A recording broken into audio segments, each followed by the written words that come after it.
jump on Gina and the takedown, but Gina gets on top. That was the last time Gina Carano competed professionally. Barack Obama had just been inaugurated. Avatar hadn't even been released yet. Instagram didn't exist. And on May 16th, 2026, 17 years later, Gina Carano is walking back into a cage to fight the most famous female fighter in MMA history. She just throws all caution to the wind and goes for it. She comes from traditional Muay Thai background, and so that she has this very distinct style of striking that's like really beautiful in a way, but also she's just so aggressive. It's none of that tip-tap bullshit that just looks like a sparring session that you see these days, you know? She throws all caution. The question everyone is asking is simple. Can she actually win? It seems so obvious that this was the biggest women's fight of all time, maybe even the biggest MMA fight of all time. Before we get into the matchup, you need to understand what both of these women actually represent. Because this is not just a fight. These are the two women who built women's MMA, stepping into the same cage for the first time ever. Gina Carano came first. Before we get into the breakdown, real quick, if you are watching this and you are not subscribed yet, hit that subscribe button right now. In 2006, Gina competed in the first Nevada-sanctioned MMA bout between women. At a time when the entire mainstream sports world thought women fighting professionally was a joke, Carano was headlining network television events and drawing audiences that nobody expected. And then drop levels for a shot. Carano breaks, using her striking skills now. She's got a big right hand, Gina Carano. Giving us good. She was not just a fighter, she was the face of an entire movement. She went 7-1. She knocked people out. She had a level of star power and charisma that the sport had never seen from a female athlete before. That big can opener, and Cobal's in trouble. Carano in the clinch with the knees. Cobal seconds to go. Body kick, front kick. Cobal, bow to the head, to the body. Gina Carano. Then came the loss to Chris Cyborg in 2009, and then she walked away. Now Cyborg on top of Carano. Seconds, she's not answering. Carano getting pounded. She better watch out. Cyborg takes over. Oh, wait a minute. Not officially. She never formally retired, but she walked away into acting, into Hollywood, into The Mandalorian, and the sport moved on without her. Then Ronda Rousey arrived. Good overhead right by Ronda. And a big throwdown.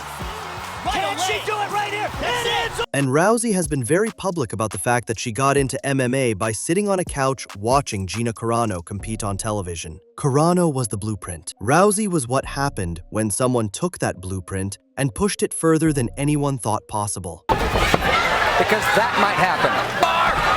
Belly down armbar here! Oh my goodness. This is unbelievable if she gets this here. Holy cow, that's dislocated. It's over! 6 consecutive title defenses. The first woman ever signed to the UFC. The fighter who single-handedly forced Dana White, a man who had publicly said he would never promote women's MMA, to change his mind completely. These two women did not just compete in women's MMA, they created it. Well, obviously the motivation is Ronda personally asked me, and she was quite the charmer. She asked me politely, she thanked me for so much, and she just, she inspired me. Of course, you know, it kind of becomes more about everybody else because of the grandiosity of this event and everybody that's become a part of it. This fight almost did not happen. And the reason it almost didn't is one of the most interesting behind-the-scenes stories in combat sports right now. Rousey went to the UFC first. She approached Dana White about making this fight happen inside the octagon. Talks went back as far as 2025. White confirmed this publicly after UFC Houston, saying, "Ronda and I have been talking about this since last year, and it just didn't work out." So what went wrong? Money. When the UFC moved from ESPN to Paramount and eliminated pay-per-view at the start of 2026, Rousey had been promised a specific financial arrangement that was tied to pay-per-view revenue. When pay-per-view disappeared, the UFC refused to replace that guaranteed money. Rousey's response was direct. You know, they're now a publicly traded company, and how do I put it?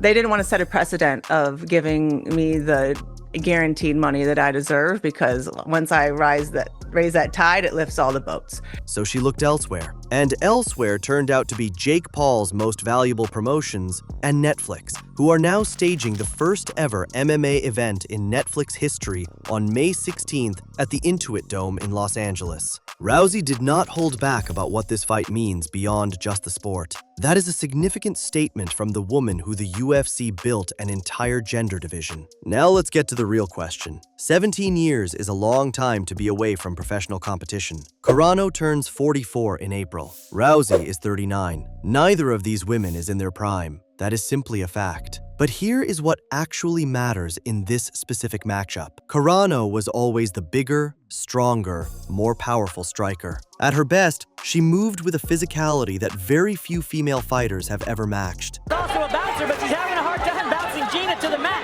She needs to clear off the range a little bit, come back in with some combos, and then drop levels for a shot. Carano breaks, using her strike. Her hands were heavy, her kickboxing was sharp, and she has spent the years since her retirement staying connected to the combat sports world through her relationship with professional Muay Thai fighter Kevin Ross, whom she recently revealed she has married. That is nothing. Being around elite combat sports training for years matters. Rousey, on the other hand, retired in 2016 after back-to-back knockout losses to Holly Holm and Amanda Nunes. And look at this. Holly Holm is taking down Ronda. Now, I don't know if that's such a smart move, but she did it anyway. There you go. Shot back up, though, Joe. She has been away from the sport for nearly 10 years. She has had 2 children, and she recently revealed for the first time that her retirement was not just about the losses. She stepped away because of neurological issues that she said she didn't really have any clarity about. Out of like 10 years, I had concussion symptoms more often than not. This was before all the research about CTE and everything was out. And so by the time that I got into MMA, every time you get a concussion, it's easier to get another one. And I quickly discovered in MMA, any kind of significant strike, I'd be seeing stars, getting concussion symptoms. So I had to develop a system of fighting that was more efficient than anything that had ever been seen before, so I would not get touched at all, because I just knew I couldn't take that kind of damage. That is a deeply concerning detail when talking about someone returning to take punches professionally. This fight is at featherweight, 145 pounds, which actually favors Carano, who competed most of her career closer to that weight class. The honest breakdown is this: if Rousey tries to close the distance and get the fight to the ground, which is her greatest strength, she has a real path to victory. Tonight's fight clock. Wow, right down. Look at that. Oh, man. Tonight's quickly. She gave There's the arm. She gave it is all over. Her judo and submission game remain elite on paper, but getting a fight to the ground against someone with Carano's size and striking power after a decade away from competition is a very different thing than doing it at your physical peak. If Carano keeps the fight standing and uses her reach and power, which is exactly what she should be trying to do, she has a genuine chance. She's obviously just trying to keep her in close so she doesn't get those elbows rained down on her. See, you can see that Carano's trying to get back out, trying to get some distance to use that ground and pound. For the first time ever, women mixed martial arts being shown. Rousey has shown she can be knocked out. The Holm fight proved it. The Nunes fight proved it again in 48 seconds. Carano does not need to dominate every round. She needs one clean shot. But the more interesting question is not who wins. It is what it means when the 2 women who started all of this finally stand across from each other in a cage for the very first time. Drop your prediction in the comments right now. If you are not subscribed yet, what are you doing? Hit that subscribe button right now and turn on notifications so you never miss a breakdown, a reaction, or a story that matters.